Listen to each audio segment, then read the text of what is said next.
हम इस वक्त झारखंड के वित्त मंत्री राधाकृष्ण किशोर के आवास के बाहर हैं। आप देख रहे हैं यहाँ पे फिलहाल आपको कोई सुरक्षाकर्मी, कोई अंगरक्षक कुछ भी नहीं दिखेगा। वित्त मंत्री ने प्रोटोकॉल के तहत मिलने वाले सारे सुरक्षा को और जो स्कॉट की गाड़ियाँ थी उसे विभाग को वापस कर दिया है। इसलिए ये अब जो आवास है इनका बिना सुरक्षाकर्मियों के है। वित्त मंत्री भी बिना सुरक्षाकर्मियों के आवाजाही कर रहे हैं। हम अंदर चलकर देखने और समझने की कोशिश करते हैं। मंत्री बनने के पहले भी और मंत्री बनने के बाद से भी वित्त मंत्री इसी आवास में रह रहे हैं और यहीं पे जो भी लोग उनसे मिलने आते हैं उनसे बातचीत करते हैं। और इस दौरान अमूमन सुरक्षाकर्मी हुआ करते थे, स्पेशल ब्रांच के लोग हुआ करते थे, लेकिन अब यहाँ कुछ भी नहीं है। वित्त मंत्री को हम ढूंढने की कोशिश कर रहे थे। देखिए वित्त मंत्री यहाँ बैठे हुए हैं और जो रूटीन वर्क है वो या लोगों से जो मिलना जुलना होता है वो उसी तरह से निपटाने की कोशिश कर रहे हैं। लेकिन हम ये समझने की भी कोशिश करेंगे इनसे कि वित्त मंत्री जी की इस नाराज़गी को, क्योंकि इस कदम को नाराज़गी के तौर पे ही बाहर चर्चा है सर कि आप नाराज़ हैं और इसीलिए अपने 16 जो सुरक्षाकर्मी और 3 स्कॉट के वाहन मिले थे सब कुछ वापस कर दिया। बाहर से जो सुरक्षाकर्मी नज़र बनाए हुए थे आपके आवाजाही पे, जो सुरक्षा दे रहे थे, उनको भी आपने वापस कर दिया है। इसे नाराज़गी के तौर पे ही देखा जा रहा है। नाराजगी कोई व्यक्तिगत नहीं है और न ही मुझे सुरक्षा की आवश्यकता है, न ही मैंने अपने लिए सुरक्षा की मांग की है। हम लोग पलामू से आते हैं, उग्रवाद क्षेत्र में 45 वर्ष तक काम किया है उधर, और जिस समय सुरक्षा नहीं मिला करता था तब तक हम लोग पहाड़ पे चढ़ते थे, एमसीसी के एरिया में, टीपीसी के एरिया में जाते थे। चिंता है सुरक्षा कर्मियों की सुरक्षा के लिए। सभी मंत्रियों को 3 गाड़ी आपने दिया है और गार्ड्स लगभग 16 उपलब्ध कराए। मेरी बात की जाए तो मेरे पास 3 गाड़ियां सरकार ने उपलब्ध कराया है और 16 गार्ड्स हैं। तो ठूस ठूस कर अगर आप बैठाएंगे तो ये सुरक्षात्मक दृष्टिकोण से उचित नहीं है। रांची प्लेन की बात छोड़ दीजिए, लेकिन जब आप पहाड़ों पर चढ़ रहे हैं, उग्रवाद क्षेत्र में प्रवेश कर रहे हैं, एक गाड़ी में 4 आदमी ठूस के बैठाएंगे, जब उन्हें मोर्चा लेना होगा तो आपस में ही टकराएंगे। इतना में तो उनके साथ हादसा हो जाएगा। मैंने कहा कि आप एक गाड़ी और उपलब्ध कराइए। ये पुलिस डिपार्टमेंट से हमारी पत्राचार हो रही थी डीजी के साथ, उन्होंने कोई जवाब मुझको नहीं दिया। अरे मंत्री लिख रहा है आपको पत्र, या आप दे सकती हो तो देने का उत्तर करिए, नहीं देने की स्थिति में है तो वो भी लिखित पत्र के माध्यम से बता दीजिए कि नहीं दिया जा सकता है। दूसरी बात इसमें यह है कि एक गाड़ी वापस करने का पत्र हमारे ही विभाग के हमारे ही ज्वाइंट सेक्रेटरी श्री पंकज कुमार सिंह ने मुझको लिखा। तो मुझे बड़ी अजीब बात लगी कि साहब, फाइनेंस डिपार्टमेंट के ज्वाइंट सेक्रेटरी को पत्र लिखने और डायरेक्ट मुझको लिखने का क्या विषय हो सकता है, क्या कारण हो सकता है? यानी कि वो ये समझना चाहता है कि हम मंत्री से ऊपर हैं। ये सरकारी वाहन, पुलिस विभाग की वाहन, इसका स्वामित्व तो फाइनेंस डिपार्टमेंट के पास नहीं है, और जो अलॉटमेंट लेटर इशू हुआ है वो सीधे मंत्री के नाम से इशू हुआ है, वित्त मंत्री। तो ये बात पुलिस विभाग और वित्त मंत्री के बीच की है। पुलिस विभाग ने कभी मुझको ये नोटिस नहीं किया कि गाड़ी एक वापस कर दीजिए। हमारे फाइनेंस डिपार्टमेंट के ज्वाइंट सेक्रेटरी ने मुझको पत्र लिखा कि गाड़ी वापस कर दीजिए। अरे, तो ओवरऑल ये सिस्टम की नाराज़गी आपकी जो है, आपके विरोधियों को आपकी सरकार पे ही हमलावर होने का मौका देता है। हम तो किसी को विरोधी नहीं मानते हैं, और सिस्टम को दुरुस्त करने में अगर हमारे कदम आगे बढ़ते हैं तो मुझे इसकी चिंता नहीं रहती है कि हमारे विरोधी कौन हैं, वो क्या कर रहे हैं। मेरी बात समझ लीजिए, हम अपना काम कर रहे हैं। मेरे काम से अगर किसी को असंतुष्टि है तो बताएं, हमसे बात करें। लेकिन फाइनेंस डिपार्टमेंट के माध्यम से हर संचिकाएं निकलती हैं, जाती हैं, जिसमें वित्तीय मामलात इन्वॉल्व होता है, तो जाहिर सी बात है कि कोई पढ़ेगा। और अगर उसे ये लगे तो ये किसी मंत्री या किसी भी सचिव का ये अधिकार है कि वो प्रशासनिक विभाग को, यानी कि जिस विभाग से फाइल आई है उस विभाग को क्वेरी करके वापस लौटाएगा। इस मामले को पत्राचार के बजाय संवाद से भी सॉर्ट आउट किया जा सकता था, या आपको लगा कि नहीं, पत्र लिख के पूरे मामले को विभाग को, पुलिस विभाग को या डीजीपी को बताया जाए? मतलब मैं जाऊं डीजी के पास? डीजी, मैं ये कहूँ कि बातचीत, संवाद, इसका समाधान हो सकता था, या फिर लगा कि नहीं, कहीं ना कहीं सिस्टम में गड़बड़ी है? पत्र लिखने को झारखंड में इतना खराब क्यों मानते हैं आप लोग? पत्र लिखना तो एक माध्यम है। हम जो कुछ भी बात करते हैं लिखित रूप से, ताकि कल के गए कोई ये ना कहे कि आपने तो मुझे ऐसा कहा नहीं था। तो पत्र लिख करके कोई बात संप्रेषित करना, पहुंचाना, तो मैं तो समझता हूँ अच्छी बात है। लेकिन मैं झारखंड में खासकर मीडिया के लोगों के बीच में ये देखता हूँ, आपने पत्र लिख दिया। अरे पत्र लिखना कोई गुनाह है क्या? सवाल मीडिया ने नहीं उठाया, जो विरोधी दल के लोग हैं वो कह रहे हैं कि अब अंतर्कलह हो गई है सरकार में, अब जल्दी अल्पमत में आ जाएंगे। बीजेपी के लोग सवाल उठाने लगे। बीजेपी तो रास्ता ढूंढ रहा है। ये सरकार से मैं समझ नहीं पा रहा हूँ, क्या कोई मंत्री किसी विषय को नहीं उठाए? और हम विरोधी भारतीय जनता पार्टी क्या कह रहा है, तो इसके लिए तो हम नहीं बैठे। अगर इस बारे में आप कोई प्रश्न हमसे पूछिएगा तो मैं तो कोई उत्तर नहीं करने वाला हूँ। लेकिन विभाग चिंतित है आपकी सुरक्षा को लेके? हम नहीं जानते, हम नहीं समझते हैं कि विभाग चिंतित है। विभाग अगर चिंतित होता, विभाग का अभिप्राय क्या है? फाइनेंस डिपार्टमेंट को सुरक्षा से क्या लेना देना? पुलिस डिपार्टमेंट, मुझको नहीं लगता है कि इस विषय पर उसे कोई चिंता है। और एक गैप है यहाँ।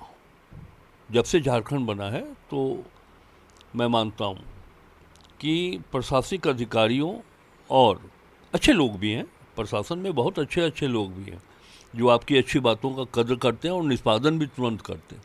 लेकिन अधिकांश समय ये देखता हूँ कि पॉलिटिशियन, अर्थात मंत्री और ब्यूरोक्रेसी के बीच में एक बहुत बड़ी खाई है, और मैं इसी खाई को दूर करने का प्रयास कर रहा हूँ। हम पत्र लिखेंगे तो मैं, इसका मतलब कि पत्र लिखना गुनाह है तो हम फाइनेंस से अपने डिपार्टमेंट के सेक्रेटरी को भी पत्र नहीं लिखूं? तो पत्र ही लिखेंगे ना, संचिका पर निर्देश देंगे, बताएंगे उनको कि ये करना है, इस विषय पर ये नहीं करना है। तो डीजी, हमने जो पत्र लिखा 2 बार उनसे, तो डीजी उस पत्र का जवाब नहीं दे सकती हैं। 2 महीना 14 दिन हो गए आज। वो मीडिया में बता रही हैं कि उनके पास पर्याप्त सुरक्षा उपलब्ध है, पर्याप्त वाहन उपलब्ध है, और हमारे पत्र का कोई जवाब नहीं। इसका मतलब कि राज्य के डीजीपी के नज़रों में राज्य के मंत्री का कोई मायने नहीं है। और देखिए, एक साधारण आप एमएलए होते हैं तो गाड़ियों की कमी नहीं रहती है। आपके इष्ट मित्र गाड़ी लेकर खड़े हो जाए, और कम से कम 45 वर्ष से जो राजनीतिक जीवन में, हम तो जिन्हें भी कहेंगे कि भाई जरा एक गाड़ी से मुझको मदद करो, मुझे पलामू जाना है, तो गाड़ी खड़ा कर देगा। विषय है इस व्यवस्था पर कि आपका सुरक्षा नियम सही नहीं है। और ये सुरक्षा के बारे में आपको चिंता तब होती ना जब राज्य के डीजी बूढ़ा पहाड़ जाती, सारंडा के जंगलों में जाके जाती, झुमरा पहाड़ जाके देखती, पतकी के जंगल में, अमझरिया घाटी के जंगल में जो पहाड़ पर पुलिस पिकेट है, जाके देखती एक बार कि वहाँ उनके जवानों की स्थिति क्या है, किस तरह से वो रह रहे हैं, क्या सुविधा उन्हें मिलनी चाहिए। सारी बात एक इस विषय पर उसमें छिपी हुई है। तो सुरक्षा के बारे में हेडक्वार्टर में बैठ करके आप क्या आकलन कर सकती हो। और मैंने ये कहा कि एक गाड़ी, राधा कृष्ण किशोर को गाड़ी नहीं चाहिए, अब तो नहीं चाहिए, चाहे हम मंत्री के पद पर रहें या ना रहें। विश्वास जानिए नहीं चाहिए तो नहीं चाहिए। एक गाड़ी, पुलिस विभाग की गाड़ी, हमारे विभाग का संयुक्त सचिव हमको पत्र लिखता है कि गाड़ी वापस कर दीजिए। हम रूल्स ऑफ एक्सिक्यूटिव बिजनेस के माध्यम से जानना चाहते हैं कि क्या एक ज्वाइंट सेक्रेटरी को ये अधिकार प्राप्त है कि वो मंत्री को डायरेक्शन दे दे। देखिए, ये सिस्टम को लेकर के मैंने इस आवाज़ को उठाया है। ये नहीं हो सकता है। अगर कोई भी मंत्री मुख्य सचिव को पत्र लिख करके कोई जानकारी मांगेगा, कुछ उनसे सुझाव देगा, उसका जवाब नहीं आएगा। डीजी को मैंने विषय रखा कि एक गाड़ी में ठूस के बैठाना संभव नहीं है। आप 16 या तो गार्ड वापस कर लीजिए, 4-5 संख्या घटा दीजिए, तो 3 गाड़ी ठीक है। नई संख्या घटाती हैं तो गाड़ी 1 बढ़ाइए। और ये बात राधा कृष्ण किशोर के साथ नहीं है, राज्य के सभी मंत्री और विधायकों के लिए है। विधायकों को तो खैर गाड़ी वाहन उपलब्ध नहीं होता है, गार्ड्स उपलब्ध होते हैं। तो अब ये जो सुरक्षा मापदंड या सुरक्षा मानक के जो नियम बनाए होंगे लोगों ने, ये नियम आज वर्तमान परिस्थिति में, आज के समय में वो नियम नहीं है। इनको तो बैठकर सोचना चाहिए था। डीजीपी का काम क्या है? अपने फोर्सेस को फैसिलिटेट करना, सुविधा उपलब्ध कराना, राज्य की जनता को सुरक्षा देना। अब ये 2000 और 2026 में फ़र्क है। 2000 में विदेश में बैठे क्रिमिनल्स झारखंड के लोगों को थ्रेटिंग नहीं देते थे, अब 2026 में दे रहे हैं।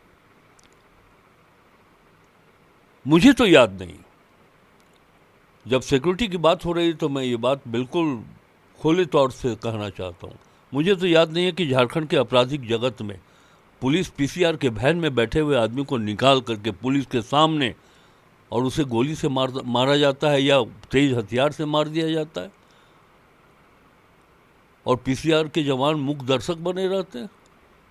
ये बात मैं ये कह रहा हूँ कि साहब, राज्य बनने के बाद 2026 में ये फ़र्क है, क्राइम का नेचर यहाँ आ गया, तो फिर से आपको सोचना पड़ेगा बैठ करके। ऐसा नहीं कि आप साहब वर्दी पहन लिया और आपने जो कह दिया वो सब कुछ हो गया, नहीं है ऐसा।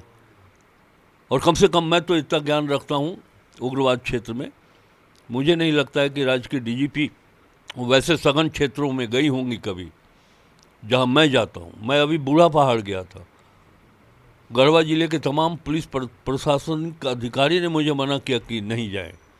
हमने कहा कि नहीं, जाएंगे तो जाएंगे, मुख्यमंत्री आ चुके हैं यहाँ पर। मुख्यमंत्री जी के जाने के बाद क्या फॉलो अप हुआ, ये देखना उस डिवीज़न से एकमात्र मैं मंत्री हूँ, ये हमारा कर्तव्य बनता है। मैं कैसे नहीं जाऊँगा? मैं गया। तो इस सब विषयों को, इन सब दृष्टिकोण को सामने रख कर के मैंने कहा है कि ये किसी के साथ मत करिए, भगवान न करे कोई हादसा हो जाए। तो 4 जवान के साथ होगा, 2 तो बचेगा, लेकिन जब ठूस करके 8 बैठाइएगा तब तो 8 के साथ हादसा हो जाएगा। इसीलिए इस विषय को लेकर के, सुरक्षा के विषय को लेकर के मैंने ये बातें रखी है। 2 बात है कि ये वित्त सचिव को भी देखने का काम है, पूछने का काम है कि भाई ज्वाइंट सेक्रेटरी साहब, आपने कैसे लिख दिया पत्र डायरेक्ट मंत्री के प्राइवेट सेक्रेटरी को गाड़ी वापस करने का? गाड़ी का मालिक पुलिस डिपार्टमेंट है, पुलिस डिपार्टमेंट पत्र लिखती, अब सीधे हमसे पत्राचार होता हमारे प्राइवेट सेक्रेटरी के माध्यम से। तो ये जो दिमाग में है, मंत्री कुछ नहीं है, मैं जो चाहूँगा वो मैं ही सर्वे सर्वा हूँ, ये इस बात के लिए मैं सामने खड़ा हूँ कि ये नहीं हो सकता है और ये सुधार लाना पड़ेगा। हम मंत्री रहें या हट जाए, उसके बाद भी विधायक तो रहेंगे, इन विषयों को मैं उठाता रहूँगा। मंत्री की एक गरिमा है। आपकी इतनी बड़ी गरिमा हो गई कि आप डायरेक्टर जनरल ऑफ पुलिस राज्य के मंत्री को पत्र से सूचित नहीं करे, उसके पत्र का जवाब नहीं दे? गरिमा है, आपकी भी गरिमा है तो हमारी भी गरिमा है। और मैं तो कहता हूँ कि ये राधा कृष्ण किशोर का विषय नहीं है, हम तो मंत्रिपरिषद के एक सदस्य हैं।